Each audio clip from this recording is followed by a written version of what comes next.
Hello, and welcome to this week's episode of Together We Feel, the panel show. Happy Memorial Day for those of you in the U.S. out there. We're coming to you not live today because we wanted our friends on here to have their 3-day weekend.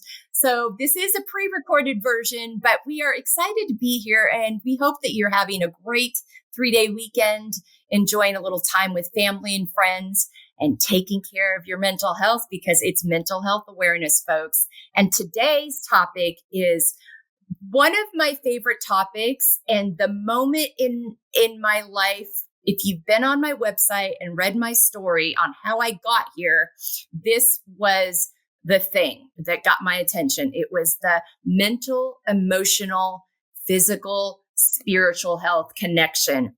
I had an episode where over a 2-week period in the fall of 2019, where it all came to a head. And it became very clear that I had been completely disassociated from my body, unaware that I was. But this became very clear, and it was a clear manifestation to me of what happens when you store and stuff and limit what you allow yourself to process and move through when it comes to your emotions, when it comes to traumas, being aware of that. I had been an avid runner my whole life. I'd been moving my body, but I had not been tending to the rest of it. And it was manifesting physically in my body.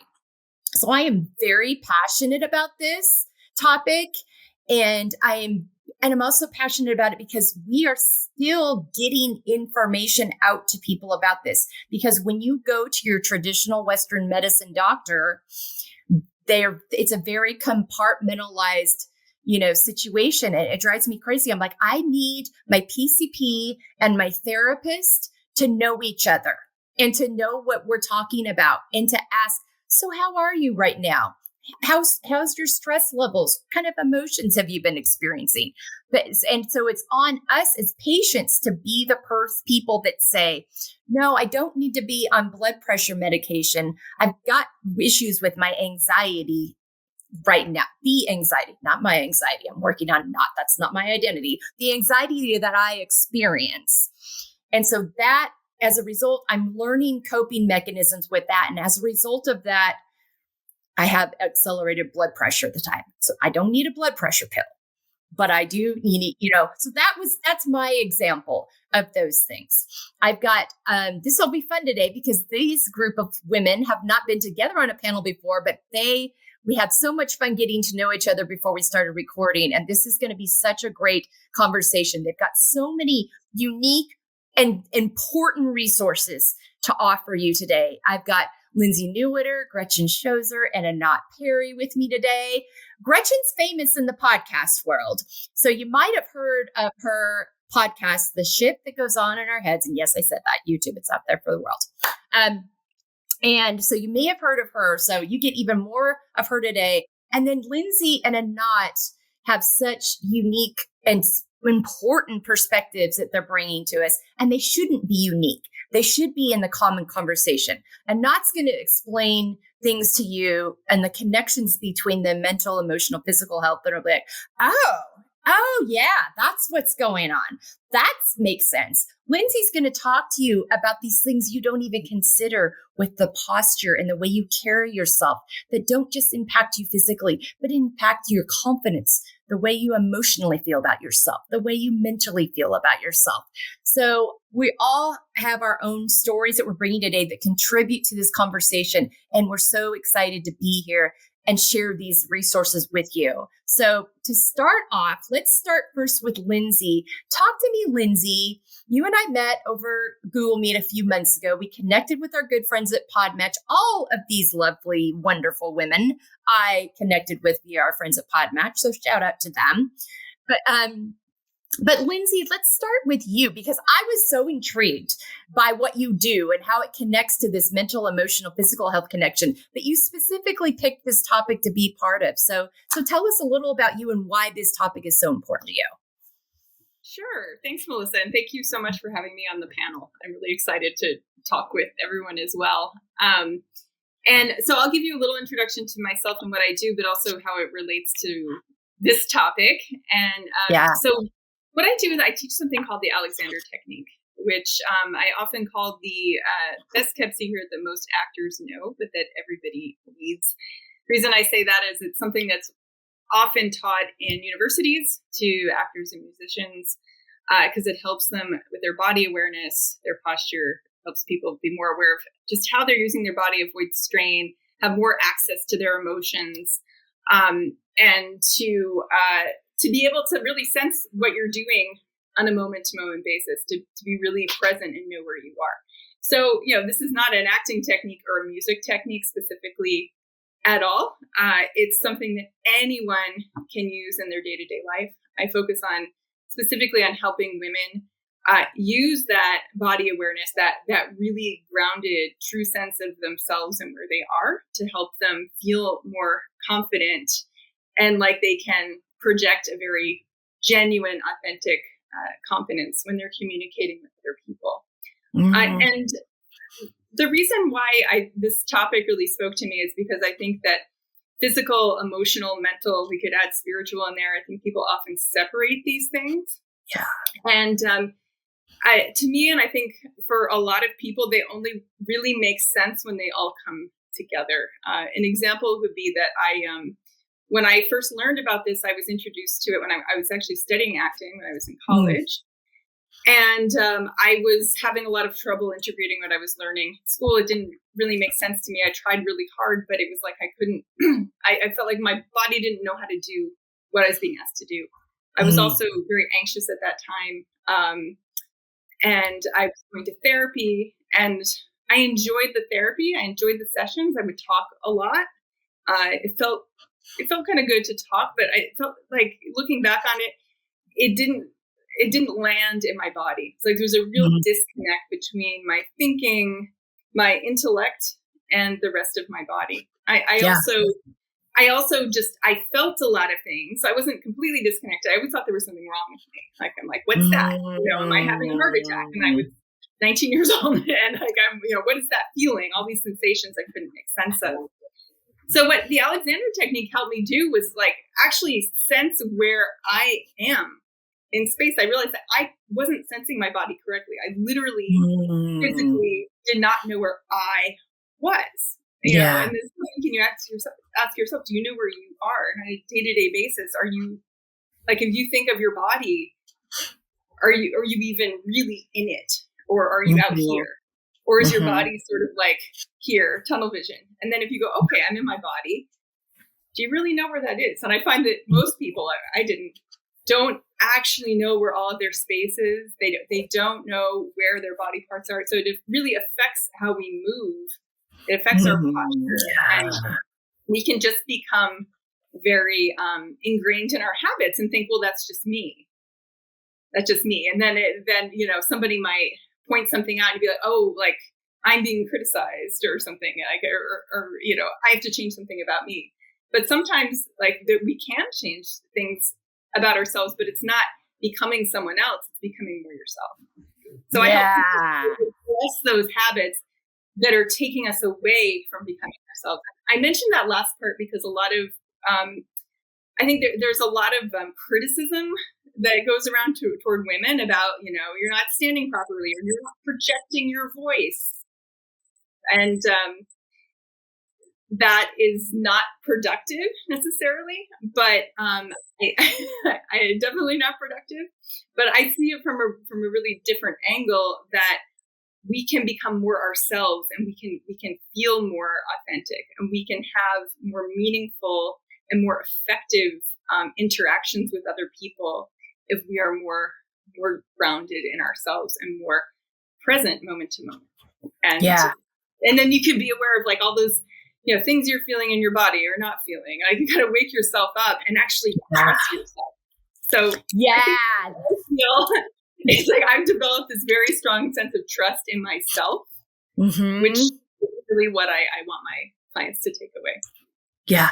I love that part. I love that trust in yourself piece. I love that coming back to who you actually are, not becoming someone else, actually getting connected with who you are and living and knowing your space and the expansiveness that exists within us when we can tap into that, that is, oh my gosh, that's so good. And it's one of those things too. I love that this is something you tapped into kind of in one area, and then it became this whole other experience for you. Like, I mean, I think that's just really incredible how life kind of puts things in front of us and was like, oh, wow, I got so much more out of that than I ever saw coming. And now you're able to take that and help other people with it. So I think, when did you decide? How did you decide? Like, you had this, like, oh, wait a minute, this was a whole awakening. This wasn't just about, standing up straight, which is what we hear about, which standing up straight is not even the right verbiage. I mean, we had this whole conversation about how you become aligned. It's a much more internal process, and those sort of external, you pull yourself up, it really doesn't work, and it's quite harmful, actually. Yeah. Sorry, what was your question? Well, yeah. So you decided, when you saw the help, was it immediate that you knew, like, I got to let other people know about this too? Well, actually, it was more selfish, to be honest. I was like, wow, this is helping me so much. And so I looked into what it would take to train to be an Alexander Technique teacher. And it's a 3-year process. It's 1,600 hours. It's basically 3 years of full-time school. And I was like, I want to do this every day, because, like, who am I going to be at the end of 3 years? Like, this is really just great for me. I was like, I have no idea if I want to teach this to other people. I had no idea what that would even be. I had never experienced it before. So it was really through the process of doing the teacher training that I was like, wow, this is really interesting to teach to other people. So I decided actually during the training. Yeah. Well, you say selfish, I say self-care. You're like, wait a minute, this is helping me. This is so regardless of what I decide to do with this, this is going to allow me to exist in the world connected the way I want to, and help me stay accountable to that, and keep me in situations that you stay in situations like this long enough. You train your nervous system, you train your body, your mind, how to exist in the world, and you transition, and that becomes your new normal from that healthy place. Yeah, I love that so much. All right, Gretchen, you're next, but did you have a question? I do. I'm just thinking about how that technique would be so helpful to, kids that are on the spectrum. Yeah. Or, kids that have Asperger's or bipolar disorder, they're so uncomfortable in their own bodies anyway. Yeah. And I just think that, what a great technique to help them feel more comfortable with just themselves. Yeah. I've actually worked with teens on the spectrum, and it's that everybody's different. There's like the spectrum, but like each person is going to have their own kind of sensitivity, and then there's the question of, is this person okay with being touched? So it's like, sometimes yes, sometimes no, or like maybe the person needs to move more than most people do. Like they might just need to get up and move around, or like they might be listening to you, but they're over there. And what I've actually done is created like games that create a connection, but it doesn't have to be so like close. So like with the sensitivity to the person's possible like hypersensitive sensory system. Yeah. It becomes a real sort of like art, and just moment to moment what it's going to help this person now, because it might not be what it was last week or 5 minutes ago. Sure. And to keep them engaged. It kind of depends. Yeah, I mean, every person's different on the level or the particular way it's manifesting in that person. But I think it's highly it can be highly helpful and effective to just help somebody kind of to get more agency. I mean, it helps everybody have more agency. Somebody who might feel like they're in this sort of sea of stimuli, to take more charge of where they are. Here I am, and there's stimuli, rather than just feeling like you're this sort of atom bouncing around in this sea of atoms, and you can't even separate yourself out, and you can't even separate your reactions out. So it helps people have like space between stimulus and response, which is I love this so much because like I think of other areas, where your technique would help so many people. Like I'm thinking of like abuse victims or, women that have come out of narcissistic relationships or anything like that. I'm totally blown away. Like this is the first time I've heard of this technique. And now I actually want to go learn more about it. Yeah. Yeah. Well, here's your girl. That's amazing. Well, okay. And Gretchen's curiosity is one of the things that makes her so great at what she does. So Gretchen, you're up. I have a question for Lindsay. Oh, go ahead. Yes. Yeah.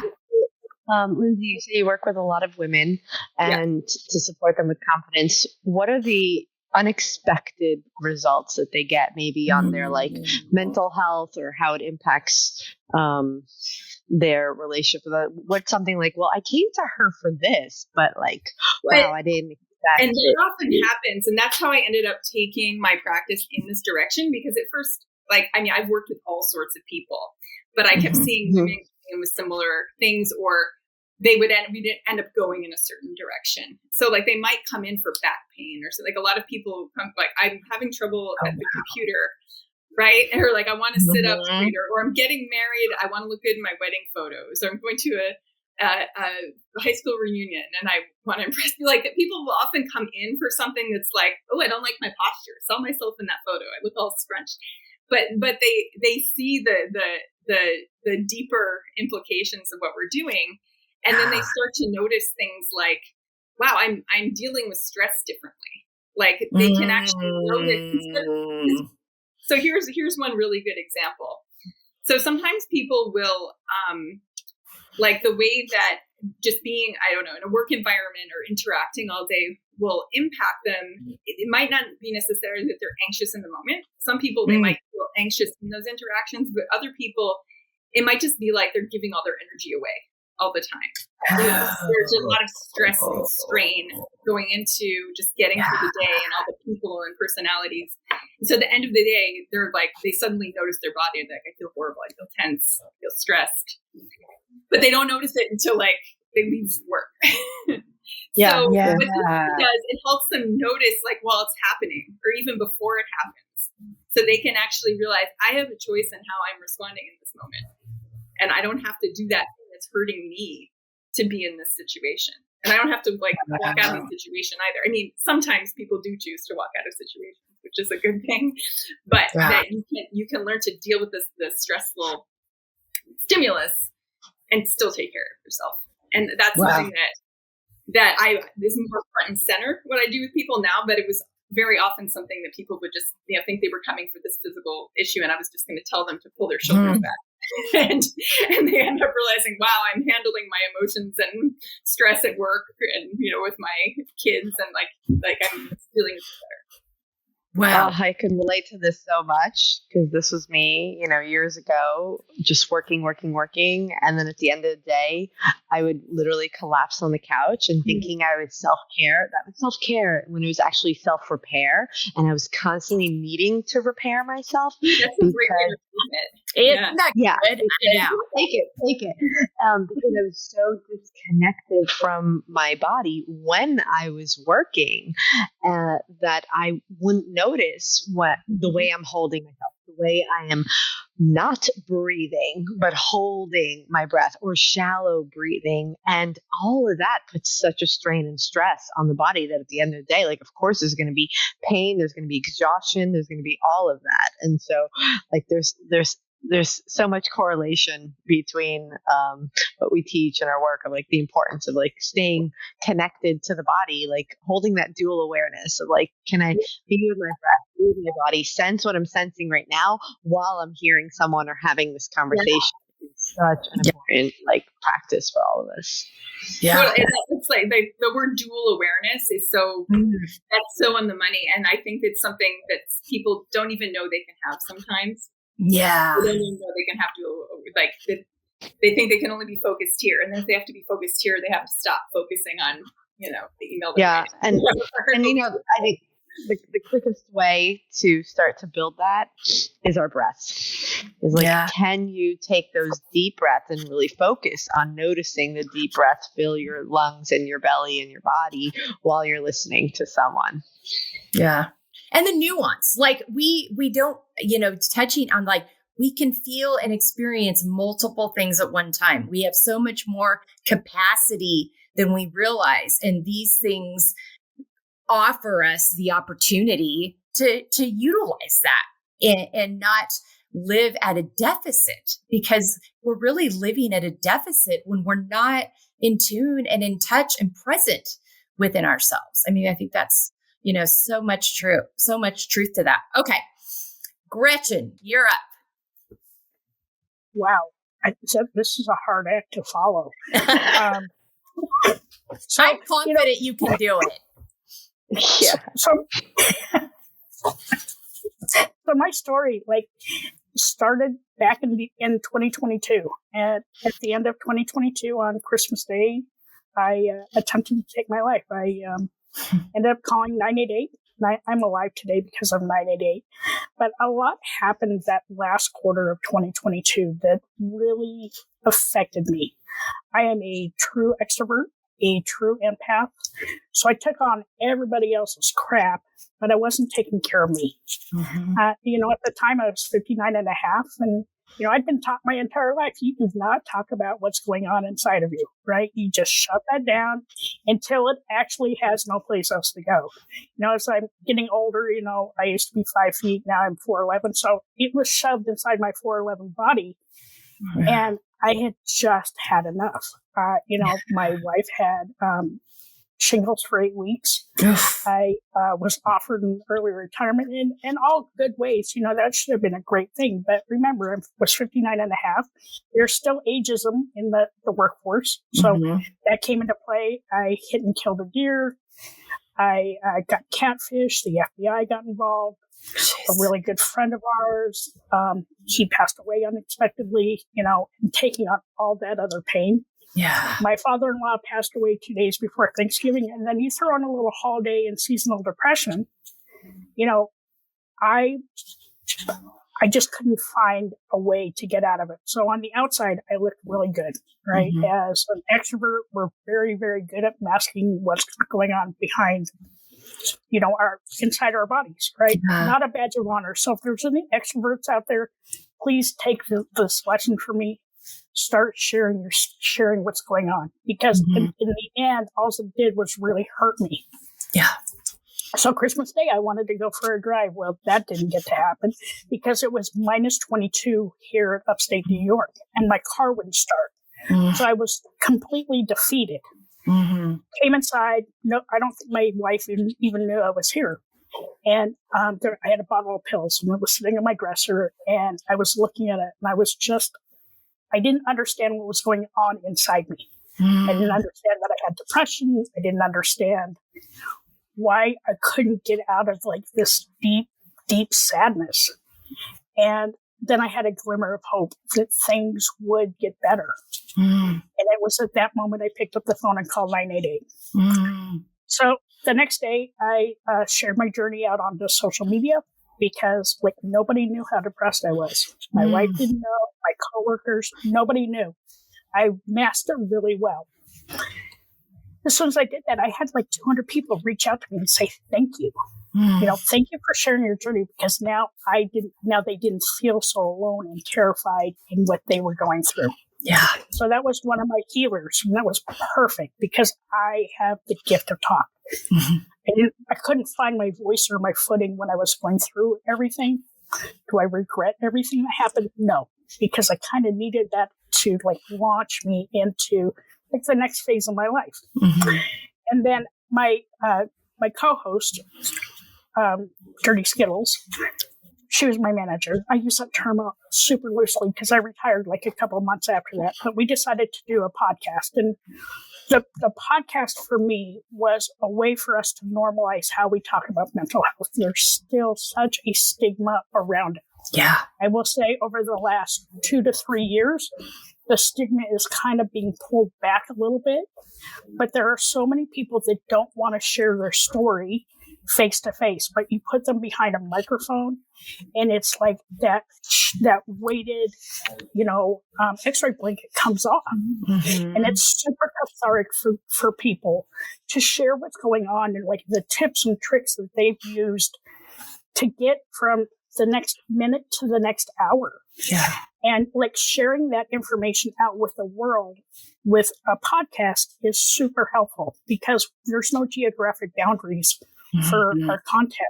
If you share like on a radio station or a TV show, that's geographic based. But with us, we are worldwide. We're listened to in over 60 countries. Yeah. I still have no idea who's listening to us, but good for you.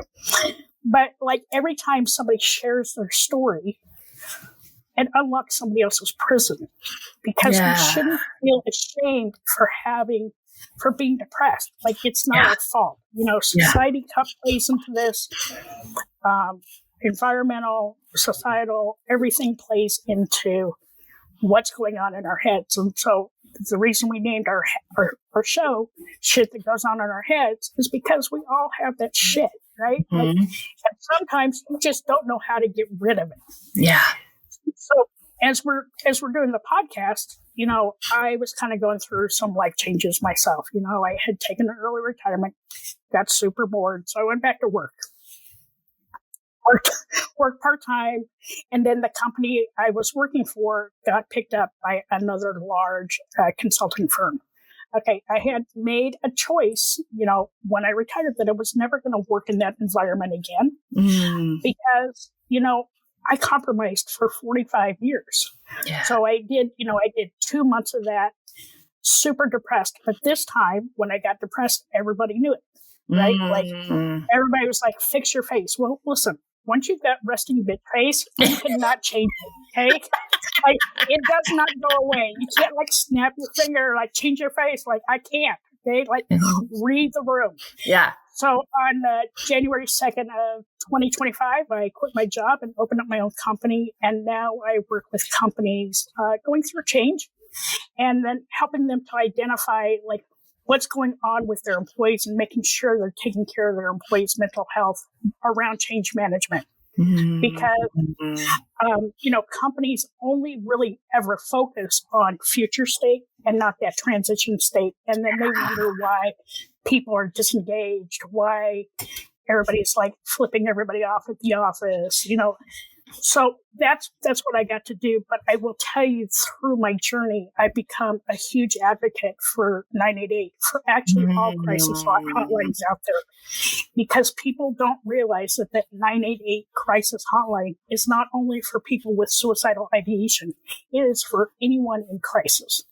And I want people to realize that like you are never alone in this world, never. No matter if you are in rural America, in the city, you don't have any friends, pick up that phone and call 988 because there is somebody there that can help you get to that next minute, next hour, next day. Yeah. And, through our podcast, Dirty Skittles and I, we consider it our free therapy. I mean, we still both go to therapy. I go to therapy twice a month, and we have learned so many amazing tips and tricks from people. And, in today's world, where everything is completely on fire, and a lot of what resources that we had given people even a year ago have now disappeared. Yeah. So we make sure that we publish all those resources, and we're in the process right now of going back through our catalog of episodes and reusing our transcripts. Like we are going to create some flipbooks based off of different topics that we've covered. And I will tell you that my wife told me 2 weeks ago, this is the happiest she's seen me in 20 years because I now started to identify with where I was and where I am now. And it's been a lot of hard work, but also for anybody out there that's an empath and an extrovert, remember to put your shields up. Boundaries are huge. Yeah. It's okay to say no. It's super uncomfortable sometimes, but you gotta have to take care of yourself. Yeah. And those buzzwords we have, because they're not really buzzwords, self-care and self-love, they're not buzzwords. If you are not taking care of yourself, you can take care of nobody else. Yeah. I am a prime example of what happens when you don't take care of yourself. So you take care of everybody else. And, just be nice to people right now. There's so much going on. Yeah. Like everybody's mental health, we're all kind of tapped out a little bit. Find something that brings you joy. That's what I do every day now. One thing, it could be a kid's laugh. It could be a funny video. It could be stepping outside and seeing a deer. It could be rubbing your feet in the grass. Find something that brings you joy. And take care of yourself. And I don't know, just be nice. Can we all just be nice? Please. Yeah. Yeah.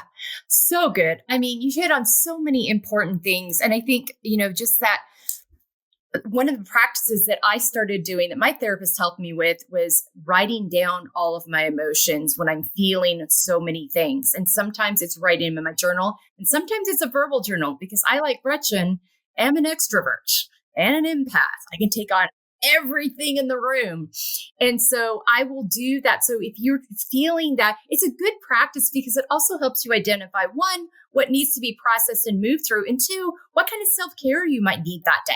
You might need a little more tender time for yourself. Do you need a quiet walk outside, or do you need something rigorous to move it out of your body?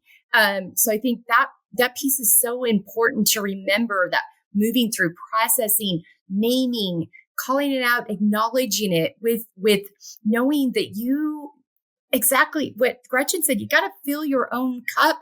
You got nothing to operate from.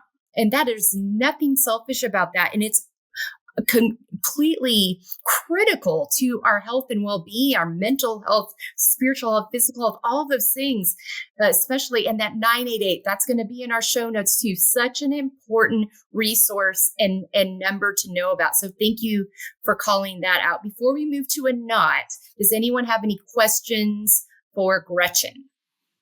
I did have a question about your podcast. How often do you record? So we record one Saturday a month, and we record 6 to 7 episodes that Saturday.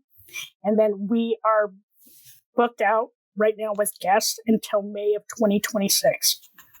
Congratulations. And don't ask me how that happened, because I still don't know. And can I ask a follow-up question to that? Yeah. What is your experience doing the podcast, like in terms of your own mental health journey? What does that bring to you? I've really learned a lot about myself, but one thing that I always do is the day after we record, is that Sunday, I make that self-care Sunday. And that means getting out of the house and doing something fun. We also we have a 15-minute break between each recording. Some of our topics are super heavy, so I need to find ways for me to regulate or, be able to jump into that next conversation. And it's a lot easier said than done. Now that we're getting warmer weather, sometimes I just go outside and scream, because the world is so unfair sometimes. And to just listen to these people's stories, it makes me really sad that as a society, we suck. Yeah. And we need to do better. Yeah. And it's panels like this that are going to help us to change the trajectory of how we look at mental health.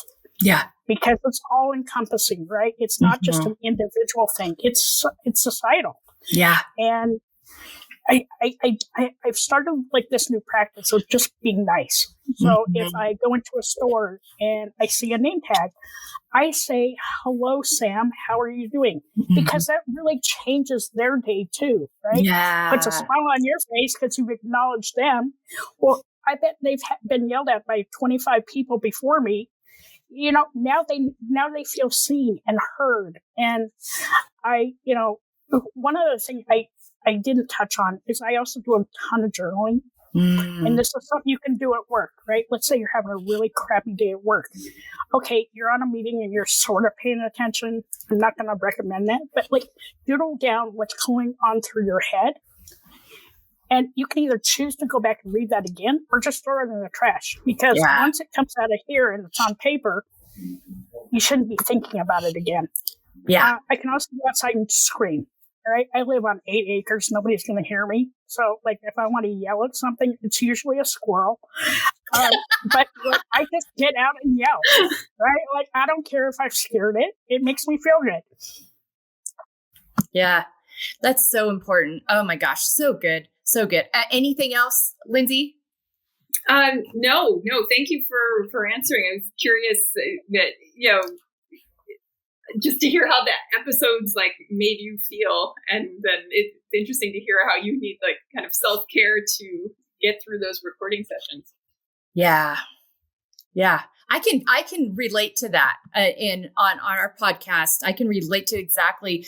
Gretchen and I have talked about this. I can only record a certain amount a day when I'm in a recording season. I only do certain days a week because they're really just amazing conversations. But there's also like, whew, okay, I got to take. So even just being aware of whatever your work is, being aware of that impact and taking that space you need, when you drive home, if you've had a hectic day, and give yourself 15 to 20 minutes in the garage, take a deep breath, listen to your favorite music, jam out to that, or just take some deep breaths or just sit in absolute quiet before you walk into the house and engage with the rest of your evening. That can do so much to just settle yourself and before you go on to be, with it, if you've got kids even and partners and a busy evening ahead of you, just doing that, settling yourself for you and for them. I mean, so I think that just awareness of the impact of those things is so important too. And not any questions or thoughts for Gretchen before we turn it over to you. I'm just so grateful, Gretchen, that you're still here on this planet and doing what you're doing now, and that experience awakens you to your bigger purpose. And it's just an honor to hear your journey. I have goosebumps, and I'm still getting used to like accolades like that. So I'm still working on that part of me. But thank you. Yeah. I'm very grateful. Yeah. All right. Yeah. And we're grateful for you. I mean, every day, these conversations just remind me of how fortunate I am. But I'm like, oh my gosh, if I hadn't I'm going to tie in the embracing layers piece a little bit, because that's a big part of our mental, emotional health, is how we feel about ourselves and embracing all the pieces and parts of us. And we've all talked about different bumps in the road, and you're going to hear some from Anatu that we ran into that led us down this road. But I embraced that part of me. I embraced those days in the fall of 2019, because without those days getting my attention, I wouldn't be here with you today. And having these conversations and helping other women and other people out there know it's okay to ask for help. And we've got a plethora of resources here for you, and you're never alone in this. So, reminding people of that, and you just being very, very intentional.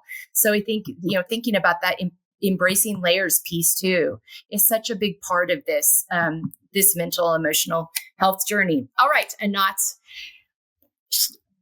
share with us all your knowledge.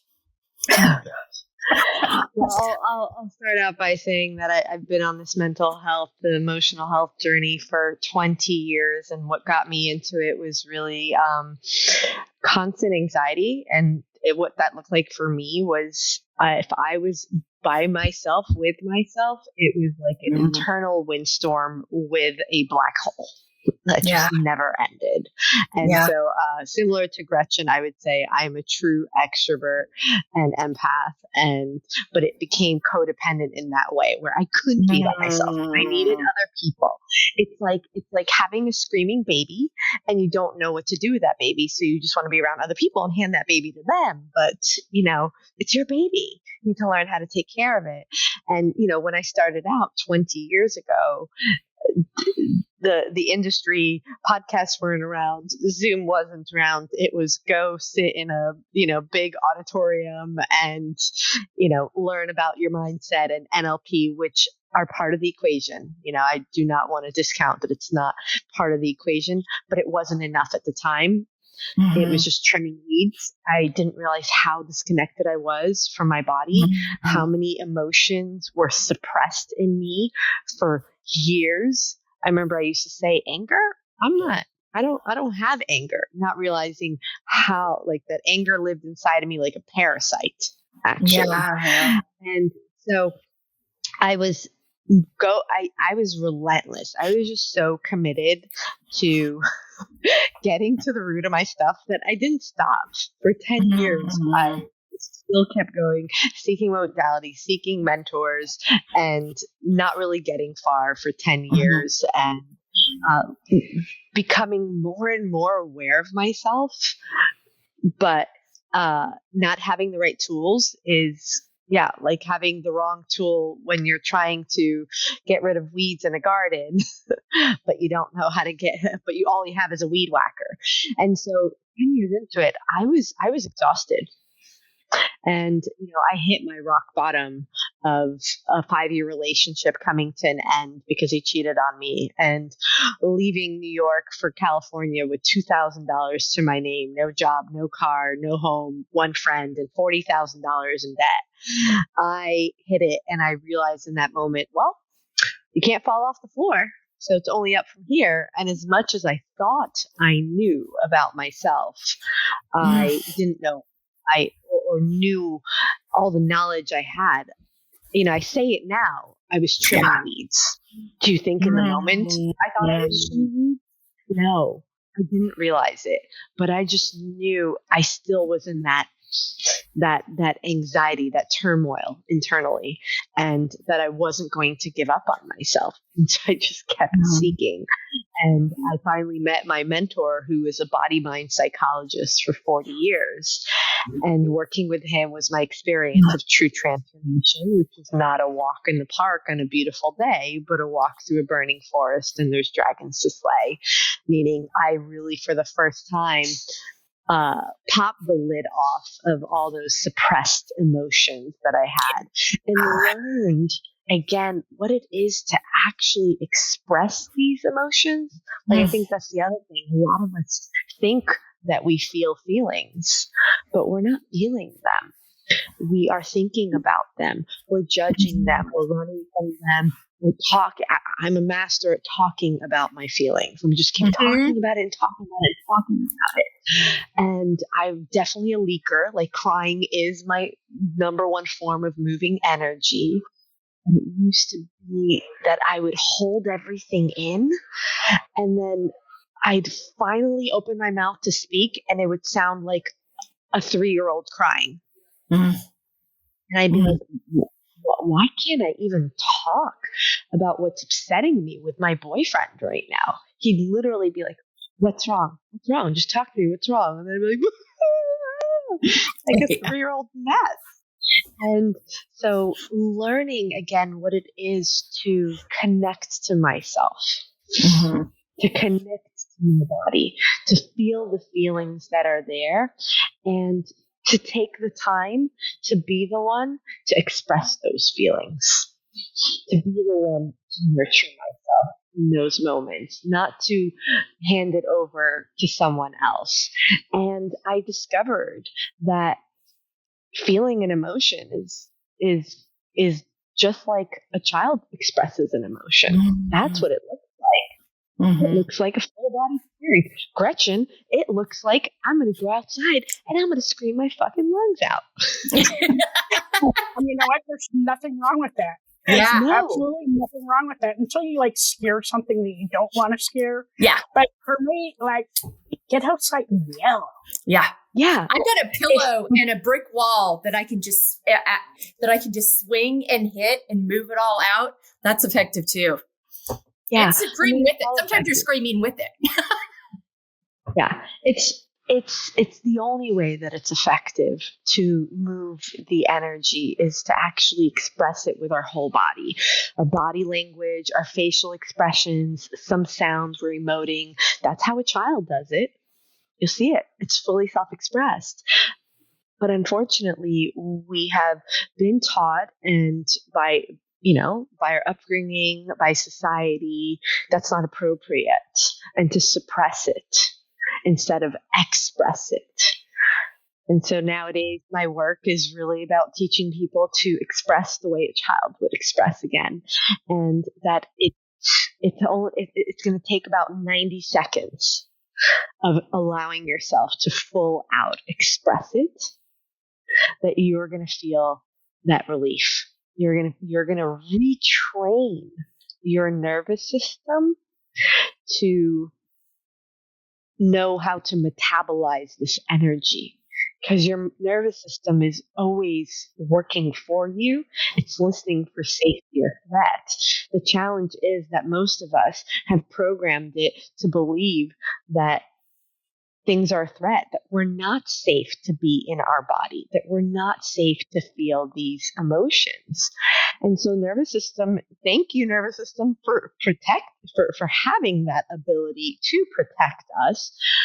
But then it's just putting you into a survival state, fight, flight, freeze, freeze. And most of society is literally stuck in survival and unaware that they're stuck in survival, because it's become so much of their norm, and it's exhausting. I know I was exhausted, feeling anxious all the time, and had my coping ways. And some people, I know, Gretchen, you shared being depressed, and depressed is depressed. Is just like, it's like you shared in your story, Gretchen, of that last quarter before Christmas, how overwhelmed you were by all the things that were happening. And if you don't know how to process and express those emotions, then that's your nervous system is busy protecting you from it and putting you in more and more of that protective mode, where there's just nothing left to feel a need to live for. And so the opportunity of learning again now what it is to let our nervous system know this is safe, and to learn to sense the physical sensations behind the emotions again, and to speak those. Lindsay, I'm sure you do that too, and how much that is the signal to our nervous system.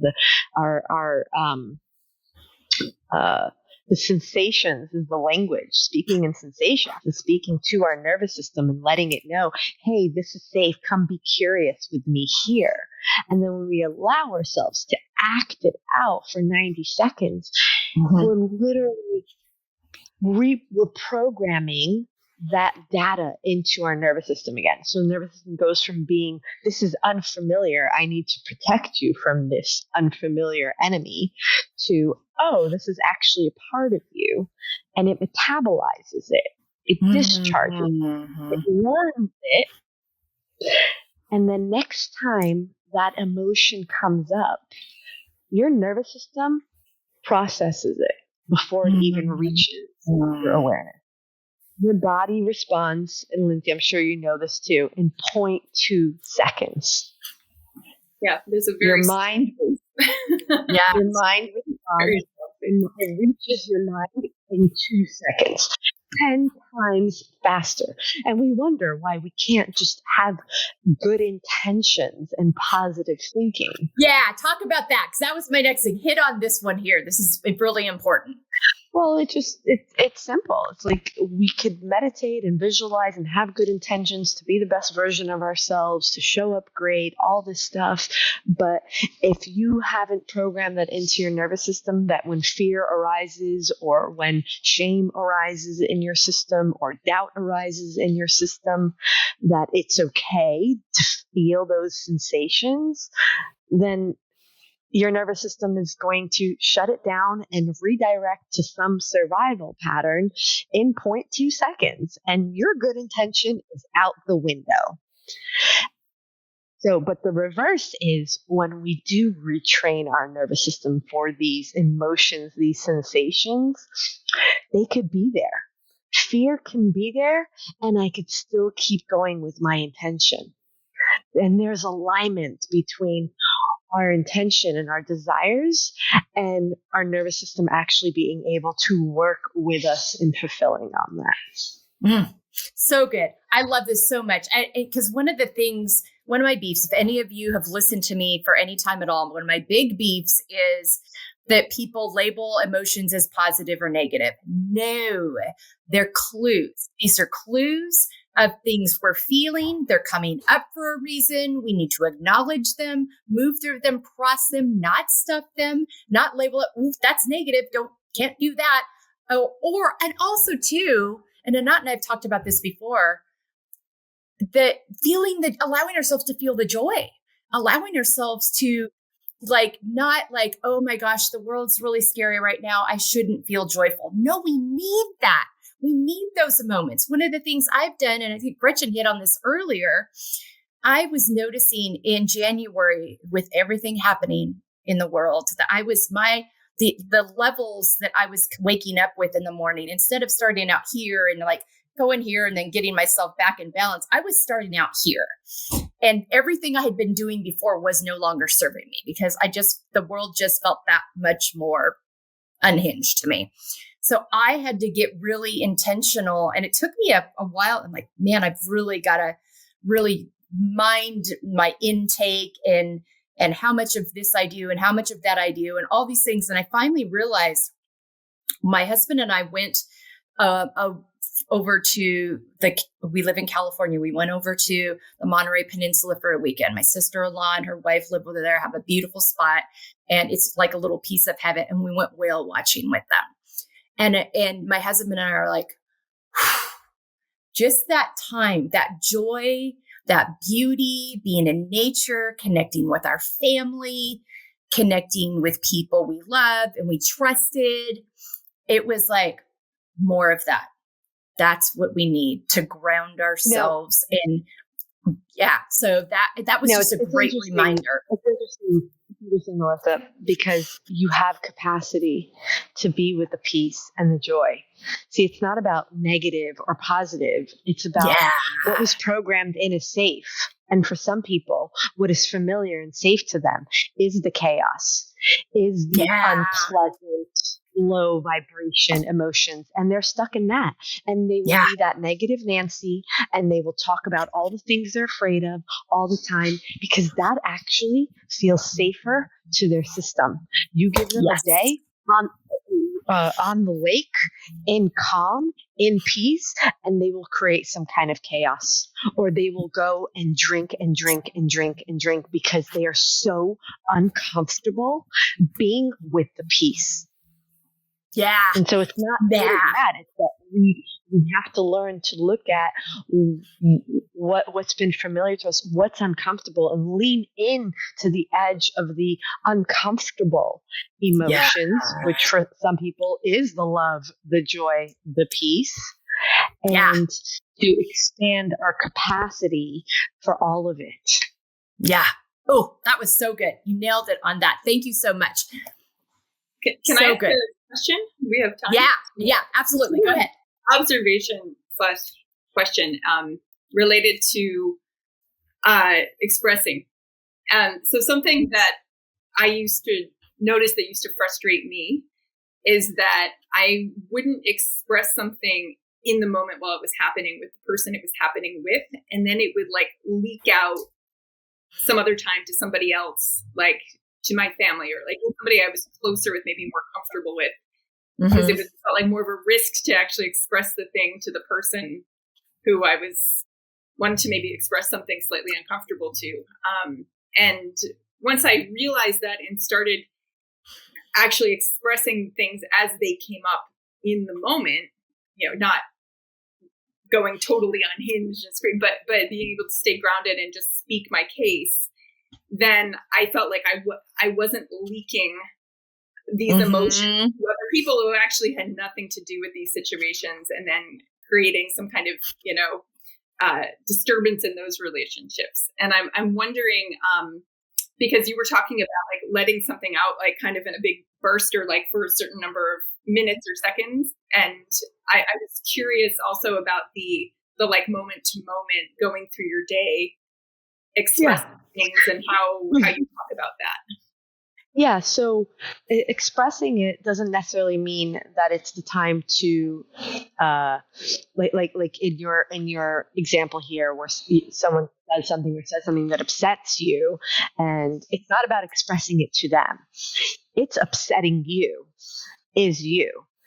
whatever this person did triggered something in you that needs to be expressed.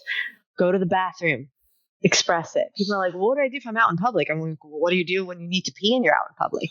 Go to the bathroom.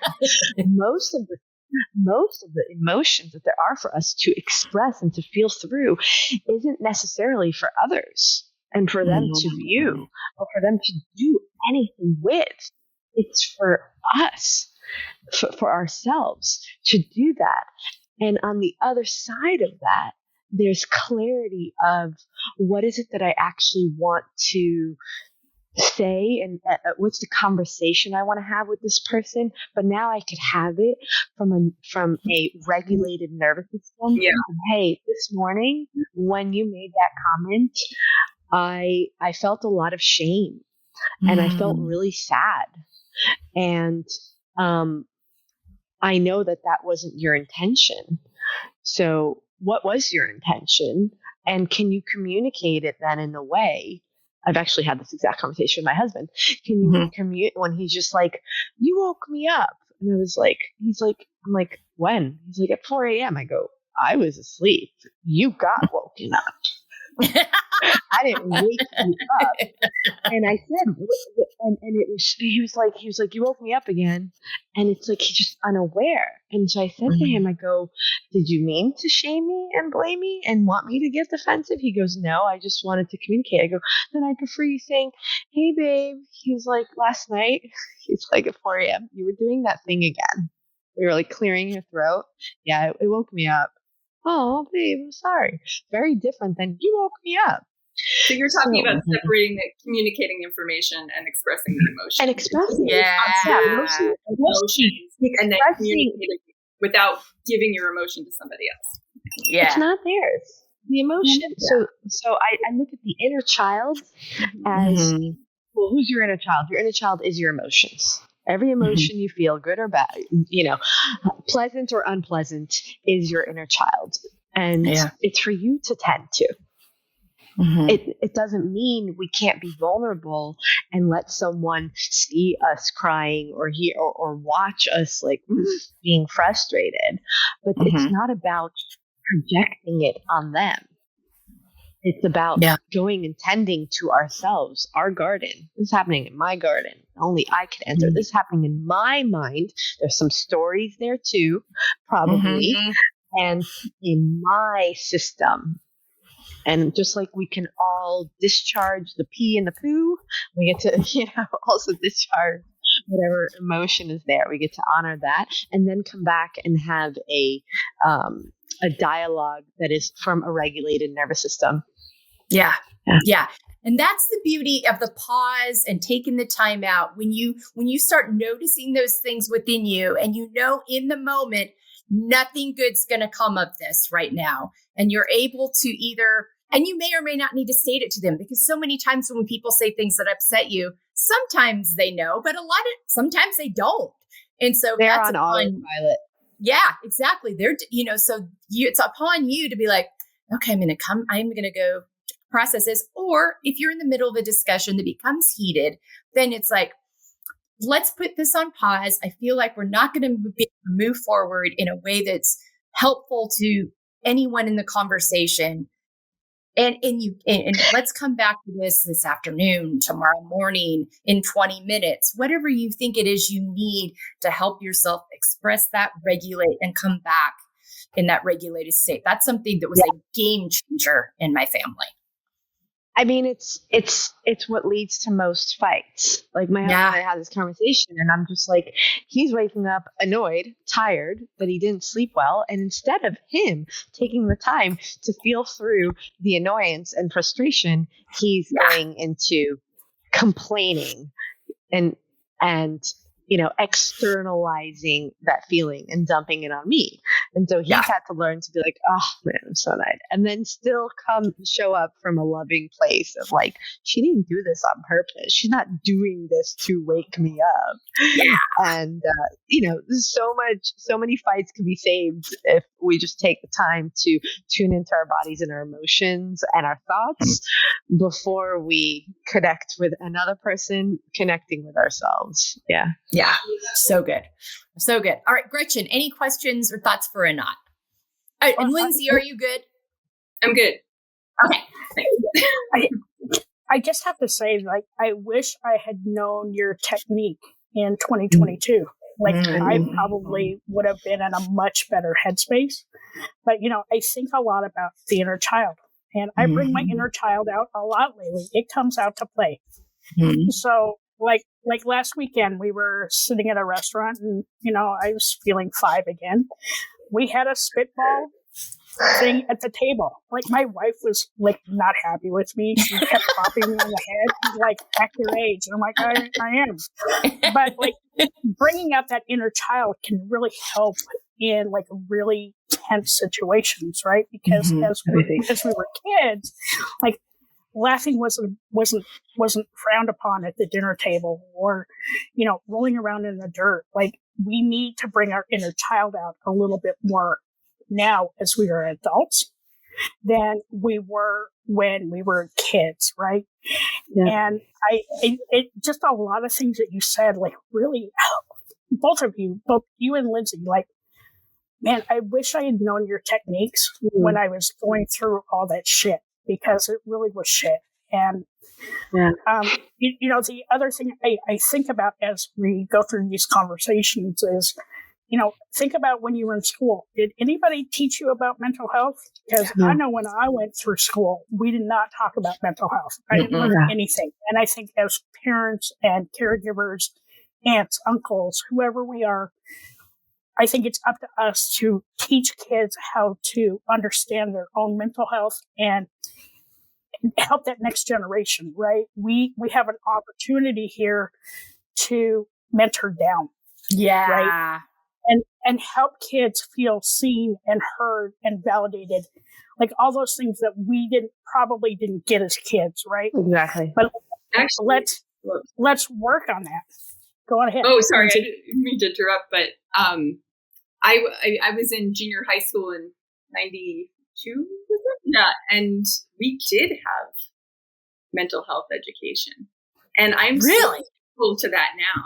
Yeah, and wow. We had a class called Life Ed in 7th and 8th grade, and it was about talking about mental health, talking about drugs and alcohol, sex ed, and these really grounded adults. I remember the teacher I had, I think, both years, and this guy, he was just so like nothing would rattle him. You could ask him anything, and just the fact that I had this person who was not my parent, who worked at my school, who was not creepy, who was just totally able to be himself, be able to, respond to our anxieties. I think that really had a very positive influence on me. Oh, 100%. Absolutely. I didn't have problems, but that was something that was very, very. We need more of those. I always say, my kids who are teenagers, they have not had that. Yeah, no, I've had that in their education. Yeah. I mean, it starts with us learning to validate and acknowledge our own feelings for us to then being able to model it to others. And then, people always ask me like, okay, you want to make an impact. How will you know you've made that impact? And I'm like, when there's a class for this, when there's emotional resilience, mental awareness, all that in schools, then we know we've hit that tipping point. And I think all of us here on the call are a part of making that possible. And, our parents didn't have what's available to today. Like today, there's just no excuse. There's no excuse. It is our opportunity and responsibility to break this cycle of the mental health struggle and, to end like the generational patterns and traumas. It is literally our responsibility. Absolutely. 100%. And that's actually a great way to wrap this up. We could talk about this for hours because there's so much to say about it. And it's such an important topic. But what I want to do is give each of you an opportunity to leave our listeners with a last thought. Because we want to talk, we're talking about this because it's Mental Health Awareness Month, but every day and every month and every minute and hour is mental health awareness, because our mental, emotional, physical, spiritual health, sexual health are all tied. They're all connected. They're all part of our lived experience. And we need to be acknowledging this and holding space for this and having helpful tools and resources and conversations and taking away the stigmas so we feel safe.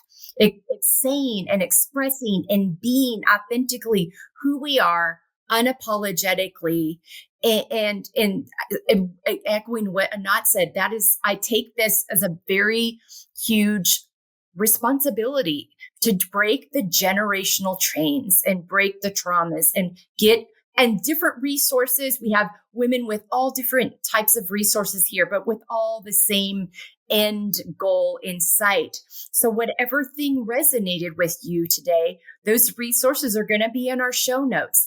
Tap into those resources, follow these people, listen to the podcast, get more information on how you can work with them, learn from them. So many things here today to help and support you. And so, Lindsay, any last thoughts before we wrap up? Well, I think I'll wrap this because I'm not brought up this word, but I have these mugs. And this is a word I use a lot with people, because if you don't pause, if you don't stop, there's really no opportunity to change. So the first thing we have to do if we want to change any kind of habit, pattern, I think we're all talking about patterns we can get into. I think all three of us, that the first thing we have to do is pause and not just continue on autopilot. Yeah. Very good. All right, Gretchen. So for everybody out there, like if you are in crisis right now, just remember you are wanted, you are needed, you are enough. And just give yourself patience and grace, because whatever you're going through right now is not going to last forever. And that you are not alone. Pick up the phone and give yourself that opportunity to find your happy. So good. 988, folks. Write it down. Easy to remember. 988. All right, Anat. To tie that all in a bow, take a pause, right? Be kind and compassionate with yourself, with all parts of yourself. And remember that the only way to feel better is to get better at feeling. So good. Oh, yeah. All right. That is Together We Feel in a nutshell. That wraps up this episode today, where we've been talking about our mental, emotional, physical, spiritual health connections, this Mental Health Awareness Month. Take good care of you. Know you are worthy. Embrace those beautiful, complex layers. Prioritize yourself well. You have value just as you are, not from what you do, but for who you are. We appreciate you. We're here for you. Access these resources in the show notes. Reach out to me at embracinglayers.com contact form. If there's anything you need that you can't find, I've got a whole plethora of resources to support you. Thank you to my friends here, Lindsay, Gretchen, and Anat, for being with me today. I appreciate you all so much. Thank you so much. Thanks, Melissa. Thanks you. Absolutely. All right. Take good care of yourselves and have a great week.